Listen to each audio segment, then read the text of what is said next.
You're listening to Catholic Chicago. Ahead, the Archdiocese of Chicago brings you programs about the people, events, and issues that touch our lives. Welcome to Catholic Chicago.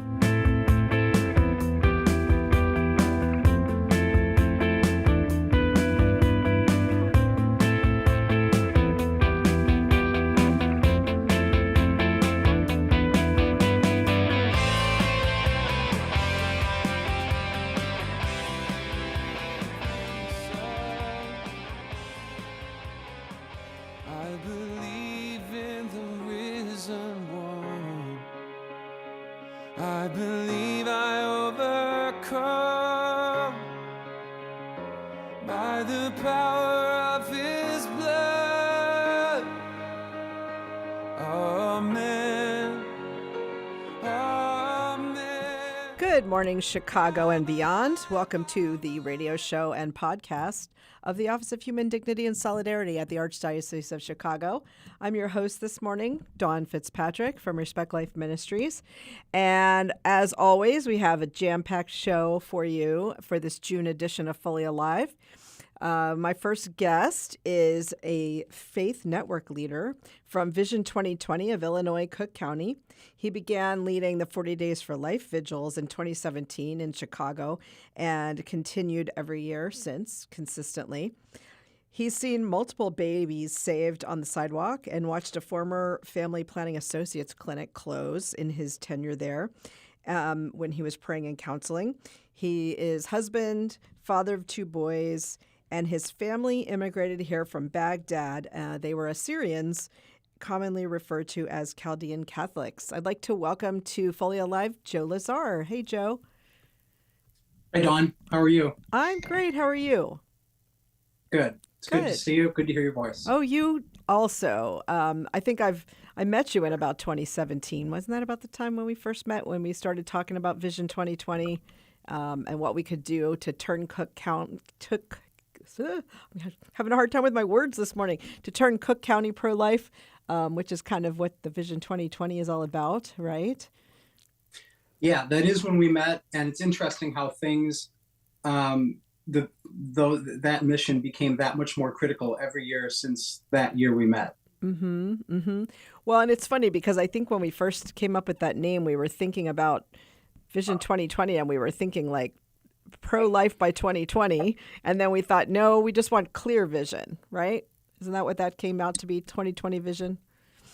That's right. Of course, we would have liked to have seen that, but you know, God had a different. God had a different plan. He knew what was yet to come, and talk about having clear vision, right? Like that's the Christian vision, the Christian world vision in general, isn't it? Being able to see things for what they really are. Yes, for sure. So, you know, you've always had that clear vision. I think when I first met you, we were on a committee together trying to talk about what we could do to make people understand the pro-life message in the Cook County area. And you were very clear about your feelings about that. So tell me how you became such a strong pro-life Catholic. Where was your interest in that topic? Where did it come from? Yeah, I think the 2 strongest inspirations, just for me personally, would be number one, knowing that that my own people, my ancestry, has really had to deal with a different pro-life mission, which is significant religious persecution, which has become more publicized in the last decade. Sure. But talk about having to really put your life on the line for your beliefs. That's exactly what the Christians of the Middle East have done, which includes the Assyrians as well as other groups of Christians in the Middle East. So I was spared from that. My parents have experienced that. And I've got plenty of stories about what they experienced. But since I was spared from that, you know, God definitely planted the you could say the obligation in me to have to therefore use the fact that I've not had to deal with that attack on the sanctity of life since I was spared from that, I do sense an obligation to myself to then do something here in the United States, because we have a attack on the sanctity of life in a different way, which we're about to talk about. Right. But then also, I would add to that my period as a pregnancy center volunteer at the Women's Center of Chicago, when I saw the young moms and sometimes young dads come in and realized how lied to they'd been. They had no idea what they were doing. They truly knew not what they were about to do. I could see that very clearly, and so those are the two I'd say strongest influences for me, Dawn. Okay. So, and you're very serious about being pro-life. You're very serious about stepping up and leading campaigns and trying to bring people to the truth. And you're very serious about your Catholic faith and about the strength in prayer and in public prayer. So I think I've seen you work in those areas quite a bit since I met you, and you're not afraid to stand up and talk about it. And I've seen you with a megaphone at the marches, and this is definitely something you believe in. So let's talk a little bit about some of the things you're leading right now. I know that you started something with First Saturdays for Life, where you really believe that we need men out there praying. So why don't you talk about that initiative a little bit? I know we can point to a website that you've got some of this information on too, but go ahead. Sure. Thank you. So First Saturdays for Life, what inspired that was I took notice. You mentioned I've been leading these 40 Days for Life campaigns for some time. I took notice that in particularly the last year, there's some apprehension from people who agree with me and you on the sanctity of life. They hold these values and they place them quite high in priority. But the hesitancy comes from the attacks on public prayer, on our First Amendment rights, on pregnancy centers, etc. They're afraid to go public for life. And we'll come back to that statement later on in this talk, I think. So for Saturdays for Life was designed to tell people, well, we're all going to gather at the same day at the same time. So if anyone doesn't know, 40 Days for Life is spread out over 40 days. So you don't really know when you get there if there's going to be one person or 20. Whereas the First Saturdays for Life mission, everyone knows we're going to pray at the same day at the same time on the first Saturday of the month for an hour at this location. And then let's not forget, the reason picking the first Saturdays was no accident. That's Our Lady's day. She asked us to do certain things on that day, Our Lady of Fatima, that is. And so I thought, well, what better way to do this than to center it around Mary's request for us to hold the first Saturdays in a special way. In fact, one of the things that we do there is we do have a period of silence. And I encourage Catholics that come to use that 15-minute period of silence to fulfill her request that we meditate on the joyful mysteries for 15 minutes. And I can tell you there's nothing more powerful than seeing, let's say, 10 to 20 or 30 men on the sidewalk, some on their knees in silence in front of an abortion clinic. It's more powerful than almost any words we can utter, I would say. So that's what the First Saturdays for Life mission is about. Okay, and you've been doing that about a year now, is that right? Yeah, it would be a year this fall, so we're coming up on that. It's almost a year. We're almost at that point. That's right. And where do you usually hold that? So I'm currently holding that at the 40 Days for Life site, Chicago site, which is 2744 Northwestern Avenue. That's the AWMC, American Women's Medical Center Abortion Clinic. 40 Days for Life has been there we've led like 3 vigils there, I believe now. There's also other small groups that come during the week, and Sidewalk Council and Pray as well, all through the year. Okay. So First Saturdays is just a supplement to that.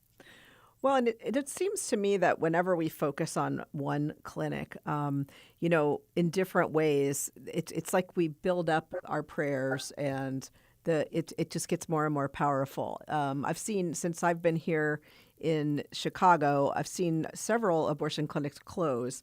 And I always feel like it's because of all of our efforts, all of us working together through prayer and fasting, of course, to really make a difference and to speak up for the truth. So what you're doing there, it seems like you're working in several different ways to get that place to close. So what do you think about that? I know that you said that you feel like you're targeting a smaller clinic and that it's really a good effort, and you feel like we can close it. Is that still true?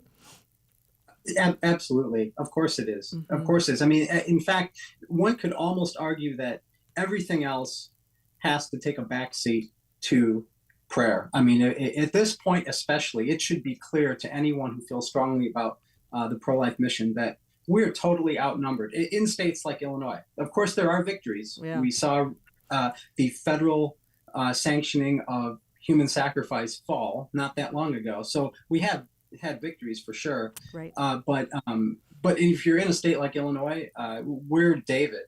We're not Goliath. And so that should be recognition for us as Christians that, well, what do we do now? Well, let's pray, and let's do it in a bold way that I think is the way that the saints would have done it. I don't think they'd have done it in a cozy, comfortable, beautiful environment. No, I think they would have gone to an ugly environment. Mm-hmm. And I can't think of an uglier one than the entrance to the abortion clinics. So, sure. And make no mistake, it affects people just does. Driving by. Now, you'll never know. We'll never know the fruits of that, of course, until we go into the next life. But I'm 100% certain of that. I know that. I've had many points of confirmation of that too. People come up and tell you that, this affects me watching you guys do this. Sure. Well, and I mean, you said that you've actually seen babies saved. So tell us a little bit about that. How do you know you've saved a baby or several? Sure. So the last save that I witnessed myself, I was actually there with my wife and my kids praying on a Saturday sometime back. And a lady had come up she was actually confused. She didn't know where to park and where to go in for her appointment. And actually, it was my 10-year-old son that saw her confused walking around the parking lot. And so he got my attention and said, "Dad, you need to go talk to her." So I did. And we were able to give her the number for the Women's Center. So we offered to take her there, but she insisted that she go on her own. And so that was fine. But as she left, we actually contacted the Women's Center and said, "Listen, this lady, this is her name. She's going to probably show up here. Can you make sure you look out for this lady?" So that was the most recent instance where someone who was going for an actual abortion appointment, I watched her leave and go to the Women's Center. Mm-hmm. So now could she have come back 2 weeks later, or could she have come back a year later and had another been tempted to do the same thing? Maybe. But in that moment, on that day, at that time, I watched someone who planned to go and terminate her likely healthy child. We watched the grace of the Holy Spirit clearly come into this situation and affect her and have her go somewhere else. Mm-hmm. and not just anywhere else, but a pregnancy center. Sure, praise God. Sure. Well, and I've been to a number of events that the pregnancy centers hold, and they always have stories of women who were very abortion-minded, who decided to go ahead and have their children, and they even have them on the stage, or they have them talking about why they made that decision. And sometimes it is a person who convinced them to go to the pregnancy center instead of the abortion clinic. So, I really believe that you're making a difference there, Joe. And so is everyone that joins you, and everyone that prays, whether they're praying there in public or whether they're praying for it at Mass or in the privacy of their own home or what have you. All the prayers are worthy. But I especially think that what you're doing in public is important, because otherwise people don't know how important it is, right? So, right, especially during a time when it's been largely normalized. It's been largely normalized, and even many who are in our churches don't feel as strongly about this as we do. In fact, they may not be sure what they think. Sure. We have to acknowledge that. Right. We don't know. So we all probably have a few in our family that are like, either don't feel real strongly about it, think it's not such a big deal, and maybe don't even don't agree with us. True. Okay, it is break time, so let's take a break, Joe. When we come back, we'll talk a little bit about how the climate's changed a little bit since you've been doing this, especially with the Dobbs decision from a year ago. All right, let's take a break. See you back on Fully Alive in just a minute. I believe in the risen one. I believe I overcome by the power of His blood. Amen. Amen. I'm alive because He lives. Amen. Amen. Let my song join the world that never ends because He lives.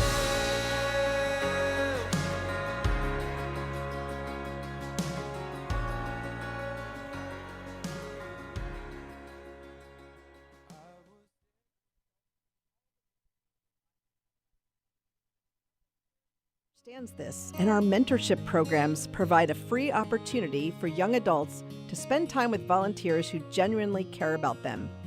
This program is ideal for youth aged 9 through 12 who may need support navigating the challenges of childhood and early adolescence.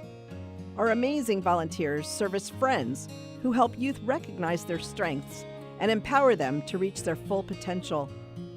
Catholic Charities conducts a thorough background check on every volunteer, and our program coordinator closely monitors and supports every relationship. Mentoring is a fun after-school program that can help young adults build confidence and enjoy fun activities with their peers, too.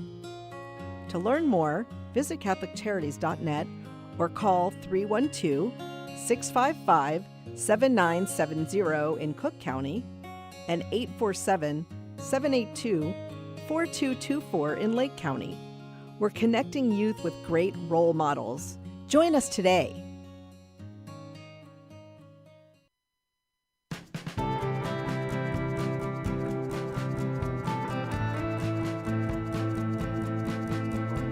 People always say, how can you spend your day with 3-year-olds? Seeing the changes that they go through and just the journey and how they grow, this is a very rewarding job. Even though at the end of the day, we're not the highest paid people on earth. And when I have a parent contact me and say, my child loves school, that to me, I'm setting that foundation for their love of learning. Because really, you are changing lives. You are molding lives. Shape the next generation of leaders. Teach. Apply today at archchicago.org/schooljobs. Catholic Charities' Family Self-Sufficiency Program has assisted thousands of single parents who are working to become more self-sufficient through education and employment opportunities. Our experienced case managers accompany participants for up to 5 years on their journey to identify, address, and break down barriers to improving their quality of life and achieving meaningful goals for themselves and for their families. Professional, compassionate assistance is offered in a safe and trusting environment as participants develop the skills needed to become financially stable and able to support themselves. Every achievement starts with a decision to try. To learn more about Catholic Charities' Family Self-Sufficiency Program, call 847-782-4233 or visit CatholicCharities.net.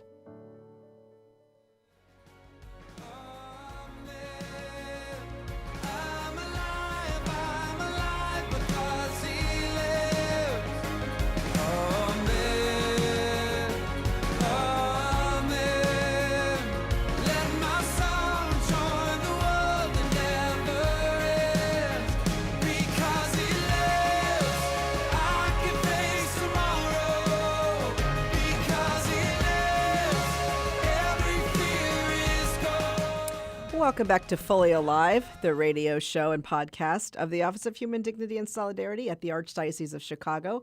I'm your host, Dawn Fitzpatrick, and we are talking with Joe Lazar, who is a Faith Network leader for Vision 2020 of Illinois Cook County, and also a leader from the 40 Days for Life campaign. He's done a lot of leading of prayer vigils and just generally trying to help people to understand how important this life is, and that there's certainly sanctity in life. So Joe, you were talking about how, what a difference it makes to be praying at an abortion clinic, especially in silence.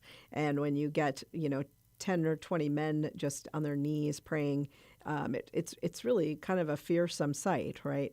So tell me a little bit. I know you've been doing this for a while. I'm sure you've met some, resistance in the process, and in other times, it's very peaceful. But tell me what's changed since the Dobbs decision for this types of efforts. Yeah, well, I do think let's talk about events that, a lot of people have just seen, even prior to, even if they hadn't come across this discussion we're having right now. Let's look at Mark Huck. Yeah. This is, I identify with him a lot because I've been there with my kids doing this very same thing that he was doing. I know exactly how he probably felt.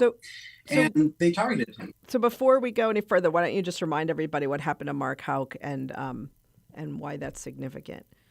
Sure. Long story short, he was out at a clinic praying and possibly sidewalk counseling. It's a little uncertain how that discussion went down exactly, but I think most people are convinced by now he wasn't doing any more than those two things, and yet he was eventually taken out of his home, arrested, and clearly it's quite obvious that he was to be an example to show the rest of us that you will not cross the line. You will not exercise your First Amendment rights, particularly at the abortion clinics.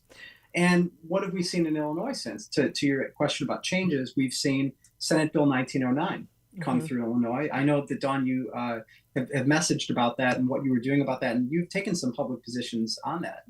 And praise God, thank you for doing that. And if for those that don't know, that is a continuation of the Mark Huck story, but here in Illinois. It's it's also including that also includes not only the ability to make an example of someone on the sidewalk, but also to make examples of the pregnancy centers for what they are referring to as a potentially deceptive practice. Yeah. I mean, think about the irony here. Talk about calling bad good and good bad. The deception is in the donation-run pregnancy center that offers free refuge for moms to have free resources, absolutely no coercion whatsoever. I know that for a fact because my wife has spent months and weeks at pregnancy centers giving out free ultrasounds. So I know exactly what goes on there. So how has it changed? Well, so what that did, these types of things I'm telling you, both in Illinois and on the national scale, has put people like me seemingly on the defensive. Now I have to explain. I'm being told I have to explain, well, what are you doing on the sidewalk and why are you praying and how dare you even consider, having a dialogue with a mom or dad going into the abortion clinic. Right. So and people feel more emboldened, I think, to express their distaste for people being pro-life, in one way or another. And especially now that this law is passed in Illinois, well, I guess it hasn't technically passed because the governor hasn't signed it yet. But as soon as the governor signs that Senate Bill 1909, unfortunately, it's going to make all of the pregnancy centers and all of the sidewalk counselors and all of us praying in front of an abortion clinic potentially liable for deceiving people. I mean, I don't know what we would be deceiving people about. We're just giving them options, right?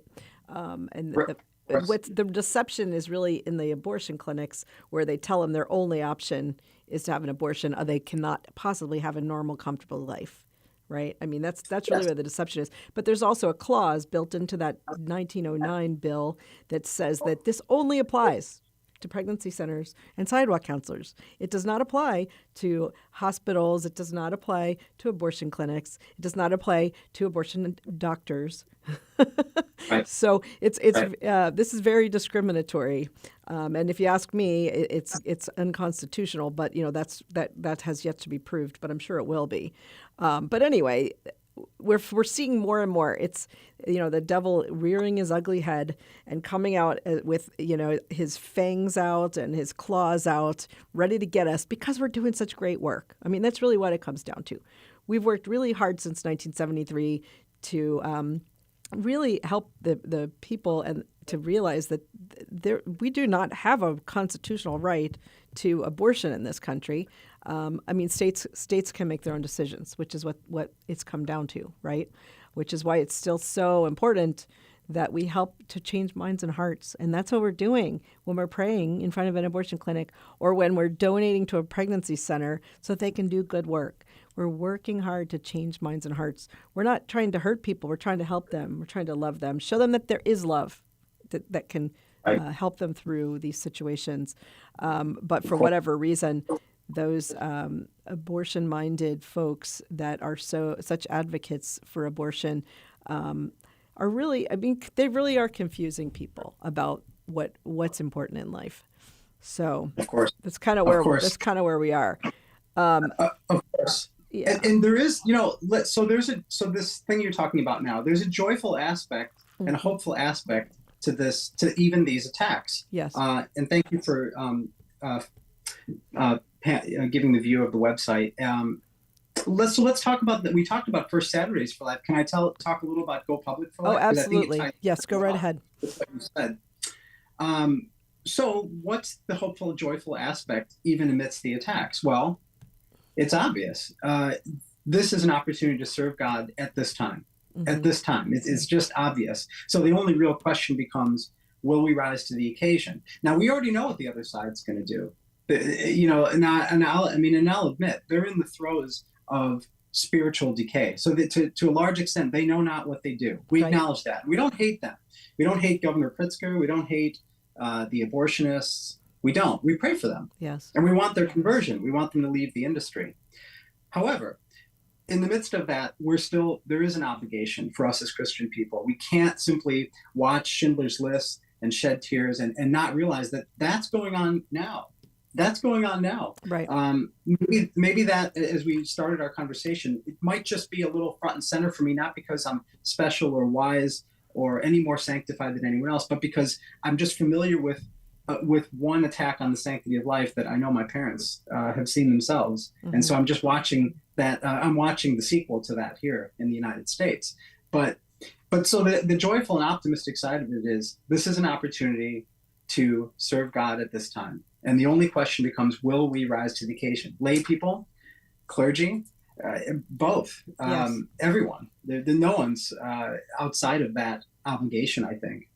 That is really the question. The Go Public for Life campaign is similar to First Saturdays for Life, except there's a difference. That's going to be a statewide effort.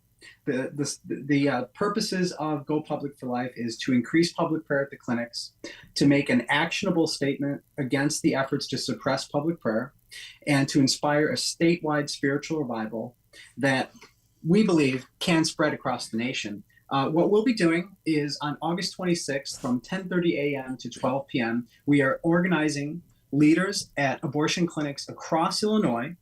And for an hour and a half period, we are asking people to come to these clinics to sign up for a specific location that they can reach and to come out and to join others in an hour and a half of prayer. There will be a period of silence also. We're still incorporating that silent prayer as well. And if someone hasn't done this before, I want to make an ask here. If you haven't done this before and you're a little intimidated, especially with these things we were discussing before, just come out and watch. I would encourage you, if you hear this discussion me and Dawn are having, to just come out on August 26th and just watch, just observe what goes on. After all, if you live in Illinois, your tax dollars are paying for the abortion industry. So at the minimum, even if you're a little unsure about everything that we're discussing right now, I would encourage you, just come out and take a look at what your dollars are actually supporting. And you may find that the Holy Spirit actually has something to say for you, to you, when you're there out watching this all go on the sidewalk, people praying peacefully.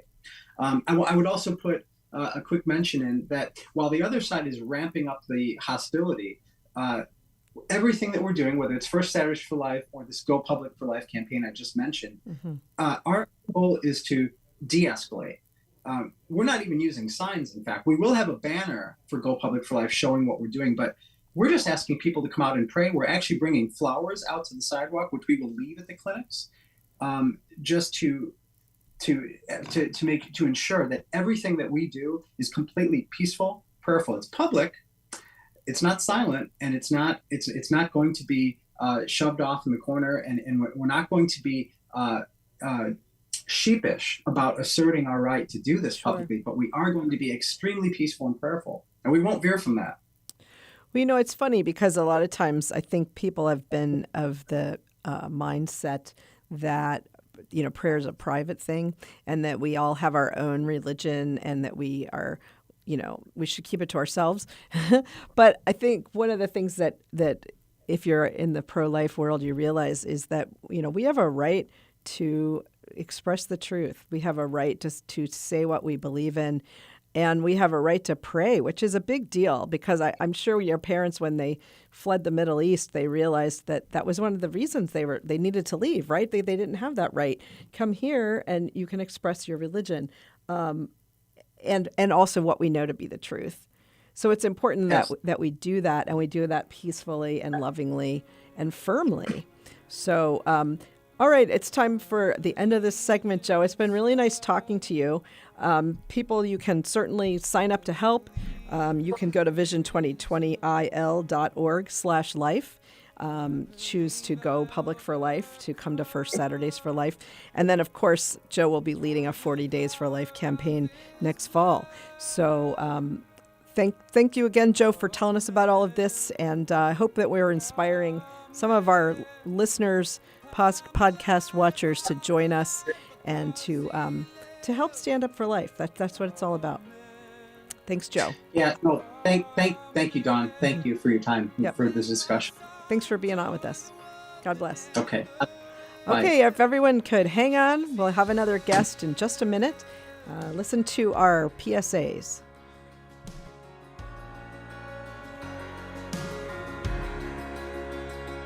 I was dead in the grave. I was covered in sin and shame. I heard mercy call my name. For more than 20 years, Catholic Charities Adult Protective Services has been advocating for seniors who are the victims of abuse, neglect, confinement, or financial exploitation. With our partners at local, city, and state agencies, our trained case managers follow through on every concern that is brought to our attention in a cooperative way to ensure that our seniors are safe and protected. According to the Illinois Department on Aging, last year nearly 21,000 cases of elder abuse were reported in Illinois. Of these, only 5% were reported by seniors themselves. So raising awareness is an important part of this issue. If you are concerned about a senior you know, call 800-252-8966. That's 800-252-8966. With your help, we can stop elder abuse and look out for the seniors in our lives.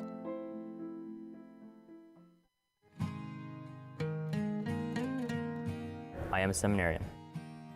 The church needs compassionate and well-trained priests to help guide each of us through life.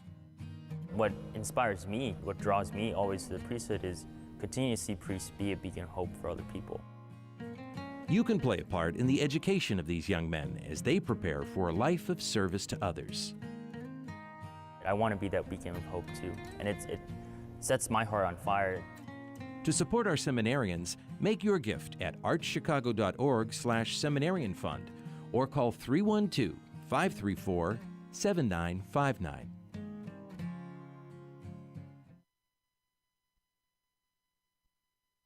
The cemetery ministry is a core ministry of our Catholic faith tied to the corporal works of mercy. It's comforting to know that our Catholic cemeteries are caring for the remains of our loved ones awaiting the resurrection. There are 44 Archdiocese of Chicago Catholic cemeteries willing to help you in your time of loss. Call 708-449-6100 or visit CatholicCemeteriesChicago.org. Catholic Cemeteries, serving the Catholic community since 1837. You're listening to Catholic Chicago. Ahead, the Archdiocese of Chicago brings you programs about the people, events, and issues that touch our lives. Thanks for letting us be part of your morning. Now again, Catholic Chicago.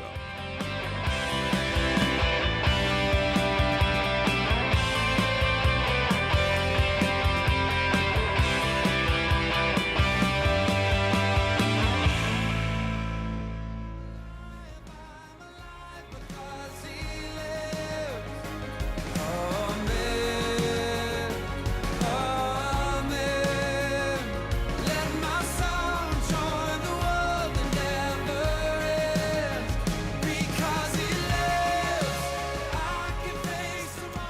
Welcome back to Fully Alive, the radio show and podcast of the Archdiocese of Chicago's Office of Human Dignity and Solidarity. I'm Dawn Fitzpatrick, your host this morning, and we were just talking to Joe Lazar, who is leading some very valiant prayer efforts around the Chicago area to help witness to what it means to be pro-life, and that it's all about prayer and peacefulness and love. And going from that, I'd like to introduce you all to a young lady who grew up in the pro-life movement. She is the granddaughter of the pro-life greats Joe and Ann Scheidler, who founded the Pro-Life Action League and have done so much to advocate for the unborn. Hope has been involved in this her entire life. Now, she founded an organization called Simply Pro-Life, and we're going to talk a little bit about that and what it's like to be you, Hope. Welcome, Hope Miller. Thank you. I'm so glad to be here. Yeah, it's so nice to see you. Now, everyone should know Hope is just finishing high school, right? Have you graduated yet? Yeah, I just finished the beginning of May. Yeah, so it's super exciting. I remember being a very active person in high school, so to speak. Was somebody said something to me about how I was running the school, meaning I was like leading all the clubs and doing huge events that most teenagers never thought to try to lead, which is the kind of thing you do, Hope. And it's really impressive to see that you're right out there networking with the rest of us in the pro-life world. It's nice. It's nice to know you, because 10 years from now, I'll be saying, I remember her when she was like 12. You probably do. Yeah, I do, actually. I was just thinking about the first time I saw you was at the Thompson Center when we had set up a pro-life display with a whole bunch of people from the Speak Out Illinois. We had different information, and you were there with your grandparents. And a young lady came up to, I guess, ask some questions, but really argue against us. And you had an apologetic discussion with her for a very long time. Do you remember that? Yeah, I do. She was a biology major at Loyola, and we got into a really good discussion about just the pro-life issue. And that was one of like the first kind of debates I'd had with somebody on the issue. And it was really, really interesting and a really good experience.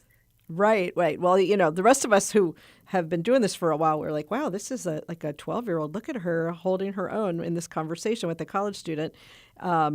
And your grandfather just sat back and smiled the whole time. It was really kind of neat to see him watching you and to see what that discussion you were having. And then, of course, to get to know you over the next few years after that.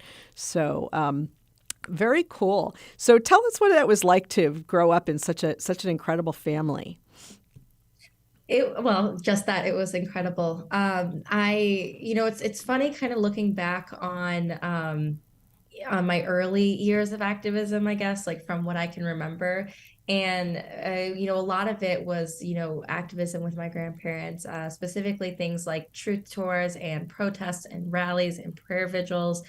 So really out on the streets, front lines work, not so much, more behind the scenes work or anything, but really front lines. And so that really kind of forms you. And it's very eye-opening. I mean, as a 10, 11, 12-year-old, and then on, so on, seeing these types of things from such a young age, a lot of people would think, it would be kind of scary, but it wasn't. It was just eye-opening and caused this kind of stir inside me to fight against it as I got older and kind of took it on as my own battle. Right. Because going to events once, twice a month was not enough. I knew that there was more that had to be done.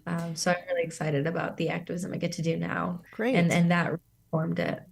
Well, and I know if anyone who's listening doesn't know what a truth tour is, this is something that Pro-Life Action League does every summer for a couple of weeks. They go around to different very busy intersections, and they take some really big billboards that kind of help people to know what an abortion really is.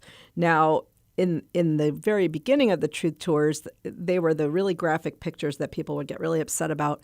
But I think they've softened a lot, especially under Eric's leadership. They are now more like ultrasound pictures and things like that. So people see that there's a human life there. And that's really the point. because a lot of times people have said things like, "Oh, it's just a clump of cells," or "This is not a baby." Well, clearly it is because you can see the picture, right? So, so tell me what it was like as a child. What were your feelings about those pictures? Oh, well, I knew that they were wrong, but they're hard to look at. I don't care how long you're in it, they're hard to look at. They're little tiny babies. And growing up, babies were such an exciting thing. I'm one of 8. And I have tons and tons of cousins, and I grew up in a Catholic community where people are having kids left and right, and babies were always seen as an excitement and as a blessing. And so it was really difficult to view the photos and see how somebody could do this to a baby. Right. So it was never easy looking at them. I remember always wishing, because we had the graphic signs, and then we had these beautiful, cute little 3-6 month old baby pictures, and I Yes. was always like, I want the cute baby. Yeah. And then one year I didn't get the cute baby, and that was the year that it changed for me. I had seen the photos kind of in passing as I stood there on the sidewalk, but when I was about 12 years old, I got a big sign of an aborted baby, and that day I remember holding the sign that was much taller than I am. I'm not very tall, and it's much taller than I was, and so this big blown up picture of this baby who was a victim of abortion, and it kind of really hit me that people. I had about an hour and a half to just look at this baby and dignify him, but that changed a lot for me. Well, it's interesting that was your experience, and some people know this about me, but I didn't know what abortion was till I was about, I don't know, 15, and this was in the 80s, and my religion class in 10th grade, we went over to somebody's house for a presentation, and what it was a slideshow, a very old-fashioned slideshow. I don't know if you've ever even seen one of those, Hope, but it was a very old-fashioned slideshow with a little projector and a carousel that switched to show you one picture at a time of what an abortion was. So they were teaching us this in our faith formation class, and watching this, and it was obviously a pro-life group had been brought to the church to show us this in 10th grade. And I was watching this, and I was like, wait a minute, you're telling us this is legal. Okay, so this was in the 80s, so it had been legal for maybe 10 years when I saw these pictures. It affected me so deeply that I'm now, running the Respect Life office at the Archdiocese of Chicago. So it led, I can see the line from that moment all the way till now. And I really believe that showing the truth to young people like that makes a difference, because I remember standing up for the truth about abortion in college against other college women who were trying to get me to be, standing up for the right to choose. And I was like, I'm not doing that. So I can understand that experience and how it would make a difference. And I would imagine some of your siblings and your cousins have had similar experiences. Yeah, for sure. I know that that the abortion movement it's kind of hit deep in our family, and it is really important. Actually, the Crusaders for Life, which is I'm sure a lot of people have seen them. They're the big yellow group at all the marches and everything. Mm-hmm. They're a youth-led pro-life group in Chicagoland area, and there's a chapter out here in Volo, and my 2 younger siblings are on the board for it, vice president in social media. So it's we're all kind of involved in some way, and that's really cool. Well, and there's a lot of ways to be involved, just like there is in anything. You find what the best way for you, and it might be being joyful and playing drums at marches, and praying and singing.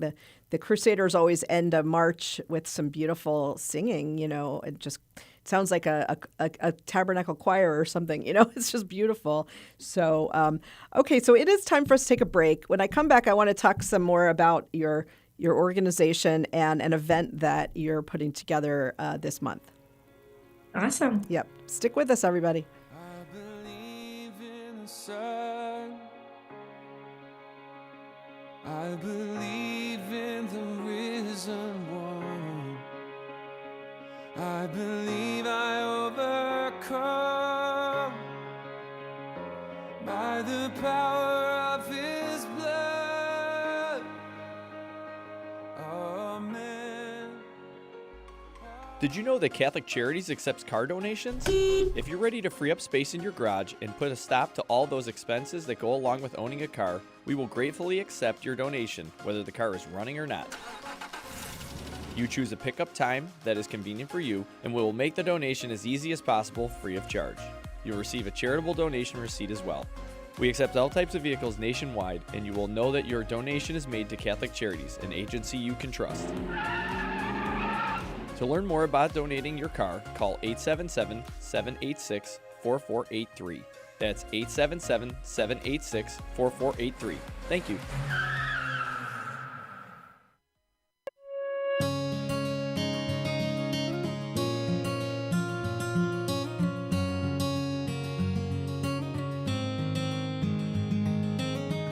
Welcome back. Es fabuloso verlos. Dobrze jest znowu być razem. It's good to be together again. After so many months apart, pandemic capacity limits have been lifted, and we want to welcome everyone back to church. We can all pray together again. And listen as our choirs lift their voices in song. We've been together in spirit. And now, when you are ready, our doors are open wide. Nuestras puertas están abiertas de par en par. Nasze drzwi są otwarte. And we're here to welcome you back to Catholic Mass.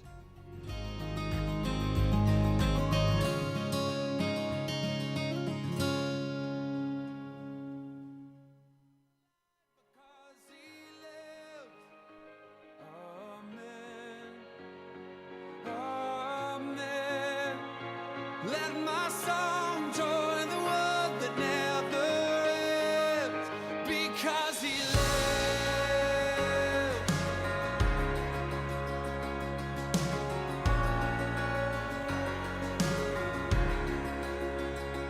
I was dead in the grave. I was covered in sin and shame. Thanks for being with us at the final segment of Fully Alive. And I am Dawn Fitzpatrick. We're talking with Hope Miller, who grew up pro-life. We were just talking a little bit about what that was like to be in the Scheidler family, the great Scheidler family, and some of her experiences being with them in their different tours and different advocacy, different types of things, and certainly being a part of the Crusaders as well.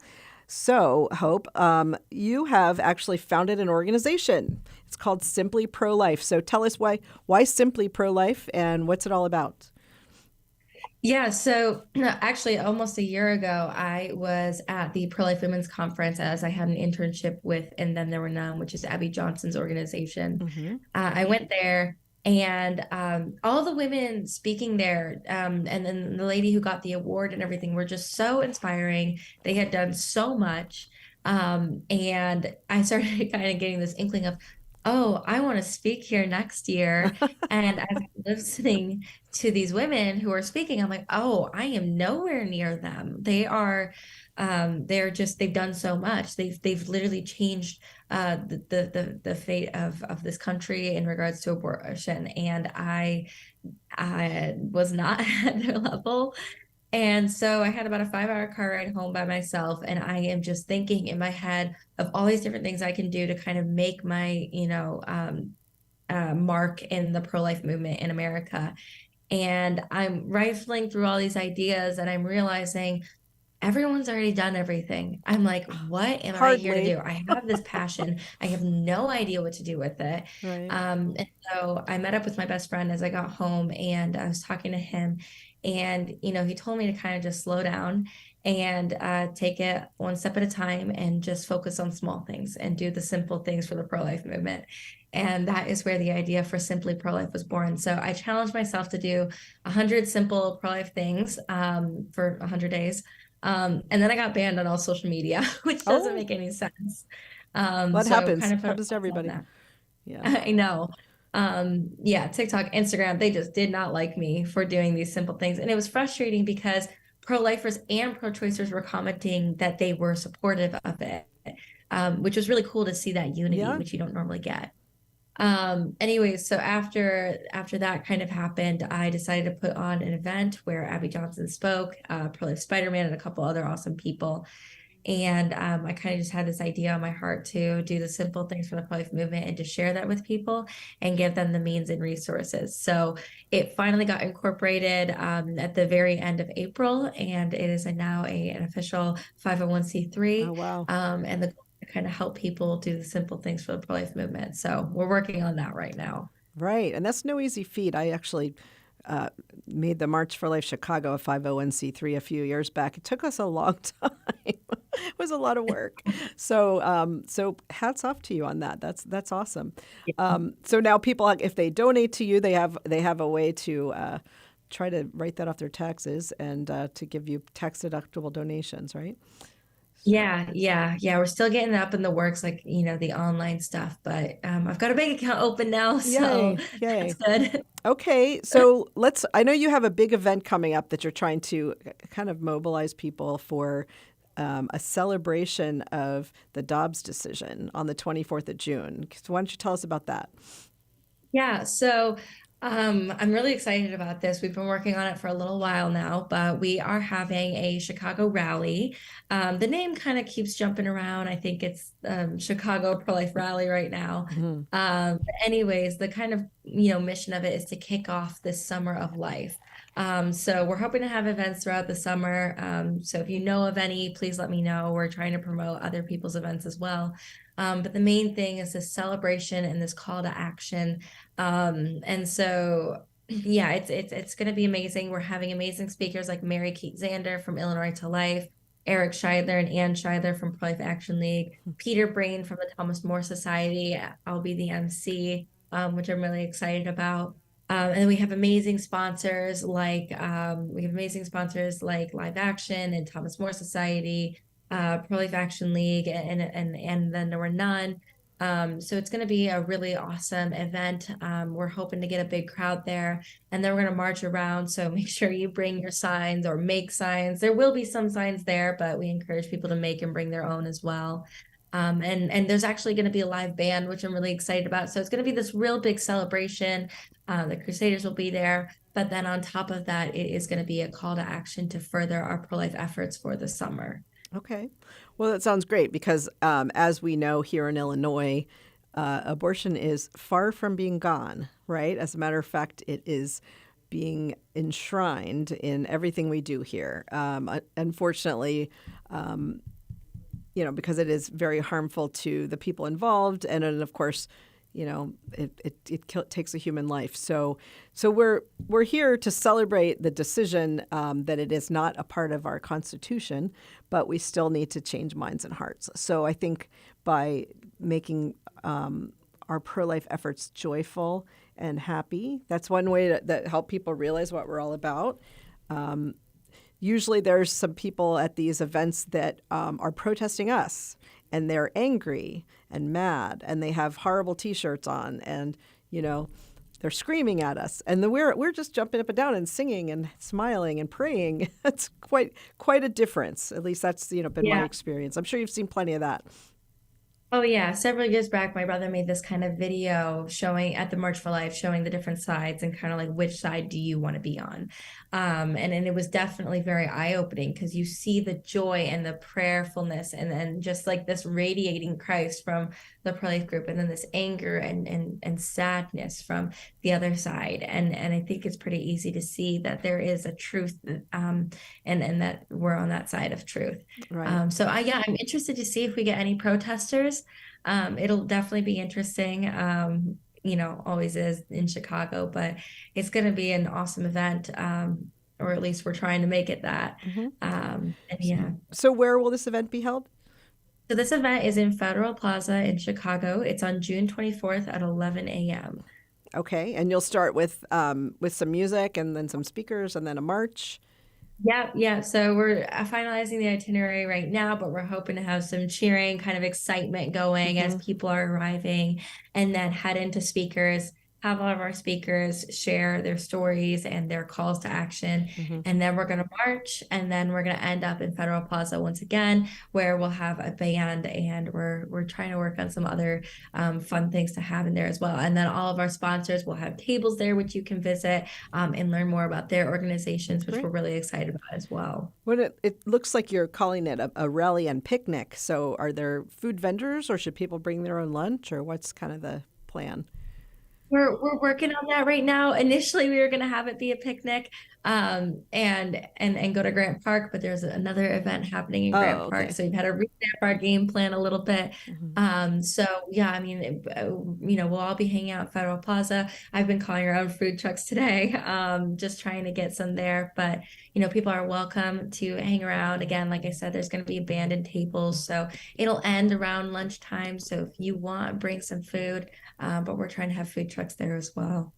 Well, and it looks like so far it's a beautiful June here in Chicago. So hopefully June 24th will be beautiful and comfortable. And certainly not like in January when it could be, 15 below sometimes. I was there when it was that cold. I was leading it. Oh, yeah, me too. Yes. All snow and everything. I know I get to wear a cute dress this time. Yes. So it'll be completely different. You won't be all bundled up and look like the Marshmallow Man. I was on stage looking like the Marshmallow Man, so I know what that's like. But so this will be a much more comfortable event and just as joyous, because we always made the March for Life Chicago joyous also. So quickly, what are your next steps? What do you hope to do in the next year or so? Oh boy. Well, kind of get my nonprofit off the ground, working on that. We've got another youth event happening October 7th, which we're working on. That'll be the next project as soon as this rally is done. Events are huge importance to me. And then I'm going to be working with Abby Johnson on a couple of projects as well, which I'm really excited about. And actually, we have just kicked off a new podcast called the Simply Pro-Life Podcast. Our first episode was with Ann Scheidler, and we're getting some really great feedback on that, which I'm thrilled about. There's my kind of idea is to sit down with different people and listen to their story and connect with them.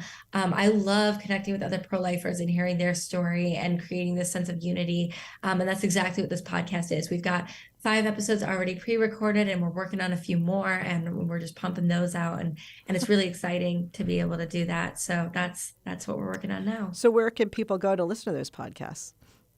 They can go, it's on Amazon Music, it's on Apple Podcasts, it's on Spotify, it's run through Anchor. If you follow me on Instagram or email me, you can get it that way as well. The Instagram is _Hope Miller or Simply Pro-Life. Either one has all the information. And then my email is just hope@simplyprolife. I try and keep things easy to remember. Okay, great. But yeah, and it's called the Simply Pro-Life Podcast. All right. Well, I want to thank you so much for being on with us today, for telling us a little bit about what it was like to grow up in such a pro-life family, and to just understand this topic from such a young age. And then, of course, this is leading to you starting your own organization. And who knows where we'll see you in the next few years, Hope. I'm sure that you'll be doing quite a lot, which is very important with the upcoming generation of pro-lifers, certainly helping to change minds and hearts around our nation, which is just so important. So thanks for being on with us today. I also want to remind everybody that Echo Chicago is coming up also, and that happens to be right around the same time as your rally, the 23rd to the 25th of June. We'll be at Casa Escali, and we still have space if anyone would like to register to come to a Theology of the Body retreat for young adults. You can go to respectlifechicago.org and then navigate to events for more information. Thank you, everyone, for being with us. I'd like to thank you to Joe Lazar also for coming on and talking about his prayer efforts for the summer. And I will see you all again in July. God bless you all, and stay pro-life.